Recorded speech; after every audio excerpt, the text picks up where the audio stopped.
आप सभी को जय मसीह की। आज मैं आपको बताऊंगी, जो प्रभु ने मुझसे बात किया है, मैं आप लोगों को बताऊंगी कि परमेश्वर जो इस संसार में बेकार लोग पड़े हैं, जिसे इस संसार ने नकार दिया है, बेकार समझ लिया है और उन्हें छोड़ दिया है, परमेश्वर उन पर दया करता है। और ऐसे लोगों को जब वो स्वर्ग में लेकर जाएगा तो उन्हें किस तरह का इनाम देगा। हालेलुया।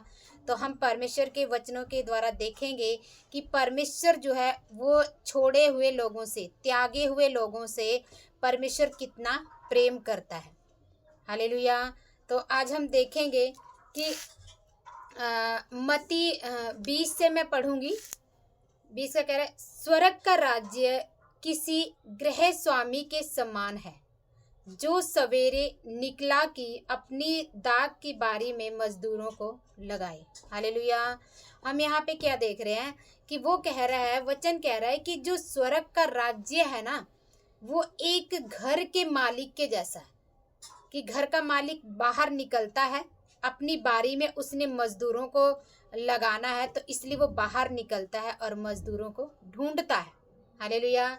2 वचन कह रहा है, उसने मजदूरों से 1 दिनार रोज का ठहरा कर और उन्हें अपनी दाख की बारी में भेजा। फिर क्या किया, कुछ मजदूर थे, उन्होंने क्या किया, उन्होंने 1 दिनार ठहराया। जो मालिक था उसने उन्हें बोला कि मैं तुम्हें 1 दिनार दूंगा और तुमने मेरी दाख की बारी में काम करना है। हालेलुया। यहाँ पे ये वचन किसे दर्शाता है? इजराइली लोगों को ये वचन दर्शाता, जो प्रभु ने मुझसे बात किया कि परमेश्वर ने इजराइली लोगों के लिए परमेश्वर आया, उनके उद्धार के लिए परमेश्वर ने काम किया। परमेश्वर की वो चुनी हुई प्रजा थी और परमेश्वर उनसे प्रेम करता था और उनके लिए परमेश्वर ने स्वर्ग राज्य को ठहराया था। हालेलुया।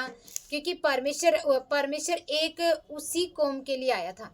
पहले परमेश्वर सिर्फ इजराइलियों के लिए आया था, क्योंकि परमेश्वर का वचन एक जगह कहता है कि जब एक औरत आती है अपनी लड़की के लिए कि परमेश्वर तू इसे ठीक कर, ये दुष्ट आत्मा से ग्रस्त है, तो परमेश्वर क्या कहता है कि क्या मैं अपने बालकों की रोटी को कुत्तों को दूं?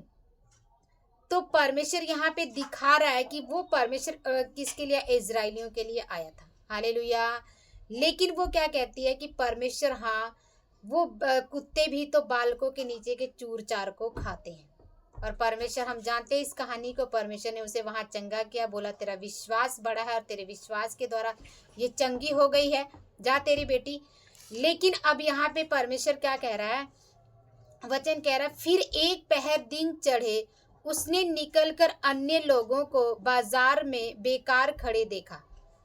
1 पहर दिन चढ़े, पहले उसने बारी में लगा दिया, अब 1 पहर दिन चढ़ रहा है तो अन्य लोगों को बाजार में गया और उसने खड़े हुए देखा और उसने कहा, तुम भी दाख की बारी में जाओ और जो कुछ ठीक है तुम्हें दूंगा। हालेलुया। परमेश्वर जब काम पे लगाता है ना, हमें उसकी कीमत देता है। हम यहाँ पे देखेंगे परमेश्वर ने जो मुझसे बात किया कि ये अन्य लोगों के पास 1 पहर जाने का मतलब क्या है कि इजराइली तो उसके परमेश्वर की चुनी हुई कौम थी, लेकिन वो परमेश्वर क्या करता है, हम लोगों के पास वो आता है। हम बेकार, लाचार लोग, परेशान लोगों के पास वो आता है और कहता है तुम मेरे राज्य में आ जाओ। हालेलुया। क्योंकि यहाँ वचन क्या कहता है? राज्य का, स्वर्ग का राज्य। हम स्वर्ग के राज्य के बारे में बात कर रहे हैं। तो परमेश्वर क्या करता है? वचन में एक कहता है कि परमेश्वर का वचन क्या कहता है कि मैंने तुम्हें नहीं चुना है। परमेश्वर का वचन क्या कहता है कि परमेश्वर ने, मतलब हमने प्रभु को नहीं चुना है, लेकिन परमेश्वर ने हमें चुना है और ठहराया है।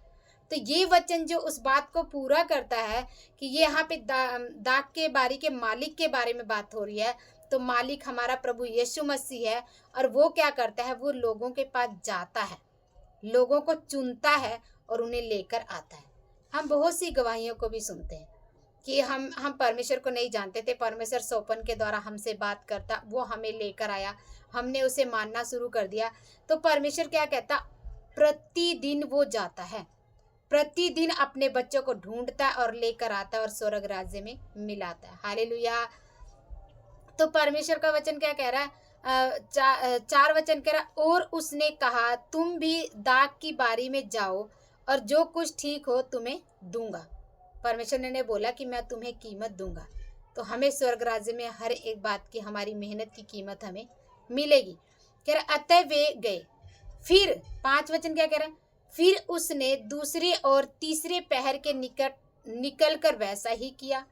1 घंटा दिन रहने पर, दूसरे और तीसरे पहर तो किया ही, लेकिन परमेश्वर क्या कह रहा है, 1 घंटा दिन रहे उसने फिर निकलकर दूसरों को खड़े पाया और उनसे कहा तुम क्यों यहाँ दिन भर बेकार खड़े रहे। उन्होंने उससे कहा इसलिए कि किसी ने हमें मजदूरी पर नहीं लगाया। उसने उनसे कहा तुम भी दाख की बारी में जाओ। हालेलुया। उसे क्या जरूरत थी, सिर्फ 1 घंटा दिन रह गया था, तो भी वो क्या कर रहा है, उसे यहाँ पे देखा जाए तो उसे अपने बारी में काम कराने का लालच नहीं था, लेकिन उसे क्या था कि ये बेकार लोग जो है ना, ये खड़े हैं, उनके ऊपर परमेश्वर दया करता है। इस संसार के लोगों को प्रभु ने ढूंढ ढूंढ के लाता है अपने राज्य के लिए, अपने राज्य में लेने के लिए। वो कैसे करता है, पास्टर लोगों के द्वारा, विश्वासी लोगों के द्वारा, वचन को सुनाने के द्वारा परमेश्वर लोगों के द्वारा क्या करता है, कार्य करता है। और वो लोगों को, परमेश्वर के आने का टाइम बहुत नज़दीक है, लेकिन वो कह रहा है 1 घंटा भी, चाहे 1 घंटा भी रह जाएगा ना, तो भी परमेश्वर अपने काम को करेगा और वो बचाना चाहेगा। हालेलुया। वो अपने लोगों को बचाकर स्वर्ग राज्य में लेकर आना चाहता है। इसीलिए क्या है कि परमेश्वर आने में देरी कर रहा है, क्योंकि वो हमसे प्रेम करता है और वो लाचार और बीमार लोगों को कहता है कि तुम मेरे राज्य में आ जाओ। इसीलिए क्या है कि अलग अलग जगह पे परमेश्वर ने सबको ठहराया है ताकि हम जाएं और परमेश्वर के लिए फल लेकर आए। प्रभु कहता है ना कि जाओ और तुम मेरे लिए फल लेकर आओ। हालेलुया। तो परमेश्वर का वचन क्या, 8 वचन क्या कह रहा है, साँझ को दाख की बारी के स्वामी ने अपने भंडारी से कहा मजदूरों को बुलाकर पिछलों से पहलों तक उन्हें मजदूरी दे दे। हालेलुया। जब वे आए जो घंटा भर दिन रहे लगाए गए थे, तो उन्हें 1-1 दिनार मिला। जो पहले आए उन्होंने यह समझा कि हमें अधिक मिलेगा, परंतु उन्हें भी 1-1 दिनार ही मिला। हालेलुया। जो 1 घंटा रह गया था, आए थे पहले, उन्हें भी 1 दिनार मिला। तो उनको क्या लगा कि इन्हें तो 1 घंटा ही रह गया, तो इन्हें 1 दिनार मिला, तो फिर अब हमने सुबह से काम किया तो हमें क्या है, हमें तो ज़्यादा मिलेगा। लेकिन वचन क्या कह रहा है, 2 वचन, कि उसने 1 दिनार उन्हें ठहराया था। तो जब उसने 1 दिनार ठहराया था, तो उसने 1 दिनार ही दिया, क्योंकि वो उसकी मर्जी। हम आगे वचन में पढ़ेंगे, वचन क्या कह रहा है कि 11 वचन कह रहा है कि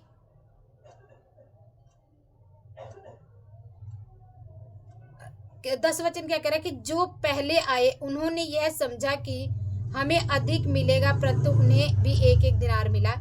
जब मिला तो वे गृह स्वामी पर कुड़कुड़ा के कहने लगे, इन पिछलों ने 1 ही घंटा काम किया और तूने उन्हें हमारे बराबर कर दिया, जिन्होंने दिन भर का भार उठाया और धूप सही।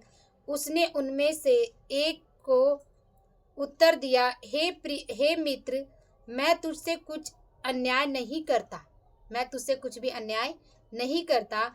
क्या तूने ही मुझसे 1 दिनार न ठहराया था? वो बता रहा है परमेश्वर उनको कि देख, मैंने तेरे साथ कोई अन्याय नहीं किया। जब वो कुड़कुड़ाने लगे तो स्वामी क्या बोल रहा है कि मैंने तेरे साथ कोई अन्याय नहीं किया, तूने कहा था 1 दिनार और हमारे बीच में ठहराया गया था और मैंने 1 दिनार तुझे दिया। हालेलुया। 14 वचन क्या कह रहा है, जो तेरा है उठा ले और चला जा। मेरी इच्छा यह है कि जितना तुझे दूं उतना ही इन पिछलों को भी दूं। क्या यह उचित नहीं कि मैं अपने माल से जो चाहूं सो करूं? क्या मेरे भले होने के कारण तू बुरी दृष्टि से देखता है? हालेलुया। यहाँ पे वचन क्या कह रहा है कि जो मैंने तुझे दिया है ना, तू उठा और ले और चला जा। मेरा धन है, मैं जो मर्जी करूं।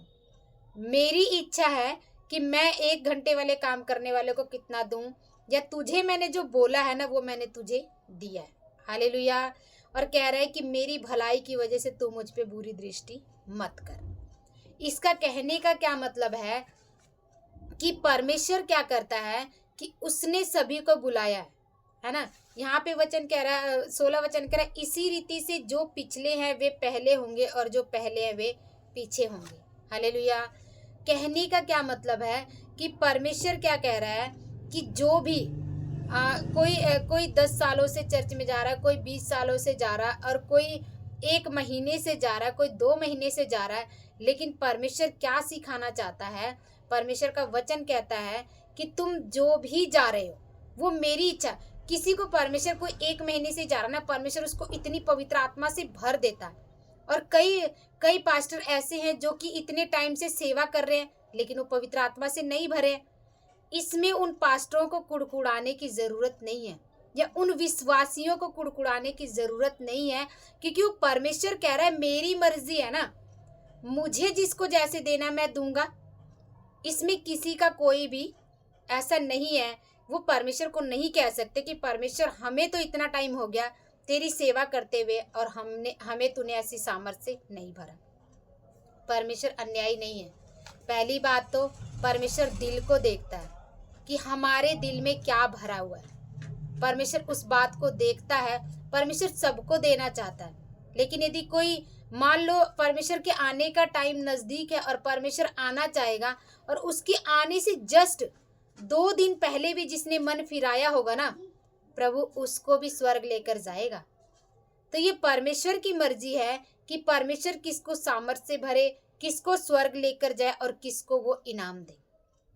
मतलब हमें क्या, हमारा काम है परमेश्वर में चलते रहना, अपने दिल को साफ रखना और परमेश्वर की आज्ञा को मानना। और जब हम परमेश्वर की आज्ञा को मानेंगे और परमेश्वर के कार्य को हम करते जाएंगे, हमें बुड़बुड़ाना नहीं है। जो ये पहले वाले थे ना, जिनके साथ ठहराया गया था कि तुझे इतना 1 दिनार मिलेगा, उन्होंने बुड़बुड़ाया था। तो हमारी हालत आज ऐसी है। यदि हमारे साथ वाले हैं वो आत्मा में अधिक भर रहे हैं तो हमें बुड़बुड़ाना नहीं है, हमें उनके लिए खुश होना है। परमेश्वर तब देखेगा और बोलेगा कि हाँ, ये मेरा बच्चा जिसे मैं अपनी आशीषों से भर सकता हूँ, क्योंकि ये दूसरों को देख के बुड़बुड़ाता नहीं है, लेकिन ये खुश और आनंदित है। हालेलुया। तो परमेश्वर कह रहा है कि वो उसकी मर्जी है, वो उसका धन है, वो उसका राज्य है, वो किसको लेकर जाएगा। हालेलुया। बस हमें एक काम करना है कि हमें कभी किसी पे बुड़बुड़ाना नहीं है, हमें परमेश्वर के चरणों में उसकी आज्ञा को मानते रहना है। हालेलुया। तो आज हमने क्या देखा कि जो बेकार लोग हैं, जो परेशान लोग हैं, परमेश्वर उन्हें प्रतिदिन हर रोज चुनता है और अपने राज्य में मिला रहा है। हम देखते हैं कि परमेश्वर का राज्य जो बढ़ता जा रहा है, और परमेश्वर का राज्य घटेगा नहीं, परमेश्वर का राज्य बढ़ता ही चला जाएगा। परमेश्वर दया करने वाला है, वो इनाम देने वाला है। वो अपने आप, हमें सभी को पता है कि हमें इनाम मिलेगा। हम जो भी काम कर रहे हैं ना, हम अच्छा कर रहे हैं उसका भी इनाम मिलेगा, हम बुरा कर रहे हैं उसका भी इनाम मिलेगा, हम परमेश्वर की सेवा कर रहे हैं उसका भी इनाम मिलेगा, हम नहीं कर रहे उसका भी हमें इनाम मिलेगा। हालेलुया। तो हम देखेंगे कि आज हमने क्या सीखा कि पहला पॉइंट क्या सीखा कि स्वर्ग का राज्य एक घर के मालिक के जैसा है। जैसा वह अपने काम के लिए लोगों को बुलाता है, तो स्वर्ग का राज्य ऐसा ही है कि परमेश्वर क्या है कि अपने राज्य के लिए बुला रहा है लोगों को और अपनी महिमा करवाना चाहता है। हालेलुया। दूसरा क्या कह रहा है, जिन मजदूरों को 1 दिनार रोज ठहराया गया था वह इजरायली लोग हैं, जो परमेश्वर की चुनी हुई कौम या जाति है। परमेश्वर ने उन्हें पूरे संसार से अपनी सेवा के लिए चुना हुआ है, उन लोगों को चुना हुआ है। ऐसे बहुत से भाई बहन है, बहुत से पास्टर लोग हैं जिसे परमेश्वर ने चुनकर अलग किया हुआ है ना। लेकिन बीच में वो क्या करता है, परमेश्वर विश्वासी लोगों को भी चुनता है और उन्हें भी वो अपने राज्य में मिला लेता है। तो किसी को भी बुड़बुड़ाना नहीं है परमेश्वर पे। वो परमेश्वर की इच्छा कि परमेश्वर किसको कितनी सामर्थ्य से भरता है। हालेलुया। परमेश्वर मनों को परखने वाला परमेश्वर है, मनों को जांचता है। तीसरा क्या कह रहा है यीशु मसीह कुछ बेकार लाचार लोगों पर दया करके उन्हें अपने पास बुलाते हैं, और जो अन्य जाति के लोग हैं स्वर्ग राज्य में उन्हें इस्तेमाल करता है। हालेलुया। हम जानते हैं कि इजरायली लोग जो है वो उसकी चुनी हुई कौम थी, लेकिन परमेश्वर हम अन्य जातियों पर भी उसने दया किया और अपने स्वर्ग राज्य में हमें बुलाया है, और हमें विश्वास है कि हमें इनाम को पाना है जो परमेश्वर ने हमारे लिए रखा है। 4 पॉइंट क्या कह रहा है? प्रभु हर रोज लोगों को अपने स्वर्ग राज्य के लिए बुला रहा है और लोगों से सेवा लेना चाहता है। हालेलुया। वो हर रोज बुला रहा है। हम किसी न किसी को हर रोज वचन सुना रहे हैं, उनका जीवन बदल रहा है, और जब हम वचन सुना रहे हैं उनका जीवन बदल रहा है तो प्रभु उसे अपने राज्य में मिला रहा है। हालेलुया। 5वां पॉइंट क्या देखा? कि प्रभु स्वर्ग में अपनी इच्छा से लोगों को इनाम देगा। प्रभु की मर्जी है कि वो किसको क्या इनाम देगा। हालेलुया। हमने 6 पॉइंट हम देखेंगे। क्योंकि कोई व्यक्ति को कोई पास्टर प्रभु को ये नहीं कह सकता, या कोई विश्वासी जो आत्मा में नहीं भरा और उससे पीछे वाले आत्मा में भर गए, वो इस बात को नहीं कह सकते कि प्रभु हम ज़्यादा दिन से तेरी सेवा कर रहे हैं तो हमें स्वर्ग में बड़ा पद चाहिए। वो नहीं बोल सकता, क्योंकि प्रभु ने साफ बोला है कि बड़ा इनाम चाहिए, क्योंकि प्रभु की मर्जी है कि वो किसको क्या देना चाहता है। प्रभु स्वर्ग में किसी की नहीं सुनेगा, इसलिए पृथ्वी पर रहते हुए प्रभु की इच्छा के अनुसार अपने जीवन को बिताएं। तो हमें पृथ्वी पर रहते हुए प्रभु की इच्छा के अनुसार जीवन बिताना है। यदि हम पृथ्वी पर रहते हुए प्रभु की इच्छा के अनुसार जीवन बिताएंगे तो हमें परमेश्वर स्वर्ग राज्य में अपने आप हमारे जीवन को देखते हुए हमें प्रतिफल देगा। हालेलुया। तो हमें किसी पे बुड़बुड़ाना नहीं है। ये जो जिन्हें पहले बार काम पे रखा गया, बारी में रखा गया, जिन्हें एक दिनार ठहराया गया था, वो लोग बुड़बुड़ाए थे, तो परमेश्वर ने उन्हें साफ उत्तर दिया था कि तू चला जा, अपनी मजदूरी ले चला जा, मैंने बुराई नहीं किया, मेरे अच्छे होने की वजह से तू मुझ पे गलत दृष्टि मत डाल। हालेलुया। तो परमेश्वर बुड़बुड़ाने वाले के लिए ऐसा ही बोलेगा। इसलिए परमेश्वर का वचन कहता है कि जो भी बेकार लोग हैं, परेशान लोग हैं, दुखी लोग हैं, परमेश्वर उन पे दया करता है, उन्हें बुलाता है और अपने राज्य में उन्हें इस्तेमाल करता है। और देखा जाए तो जो लोग बड़े बड़े पास्टर हैं उनकी गवाहियाँ सुने तो उनकी गवाहियाँ ऐसी है कि वो दिल को छू लेने और दिल को दहला देने वाली है, कि उन्होंने कितनी मुसीबतों को सहा है, कितनी परेशानियों को सहा है, वो त्यागे गए थे, वो संसार से छोड़े हुए थे। तो ये वचन जो हमारे जीवन में काम करे, और यदि कोई ऐसा है तो प्रभु उन्हें बुला रहा है और अपने राज्य में इस्तेमाल करना चाहता है। जिसे संसार ने छोड़ दिया, जिसे संसार ने बेकार कर दिया, जिसे घर वालों ने बेकार बोल दिया, जिसे घर वालों ने छोड़ दिया, प्रभु कह रहा तुम मेरे पास आ जाओ और मैं तुम्हारे लिए स्वर्ग राज्य में इनाम रखा है। हालेलुया। इस वचन के द्वारा प्रभु आप लोगों के जीवन में काम करे। परमेश्वर आप लोगों को अपनी आशीषों से भरे और आप लोगों को प्रभु आशीष दे। और आप लोग जो भी प्रार्थनाएं कर रहे हैं, गुप्त में जो प्रार्थनाएं कर रहे हैं, परमेश्वर उस प्रार्थना को सुने और उसका उत्तर दे। हालेलुया। आप सभी को जय मसीह।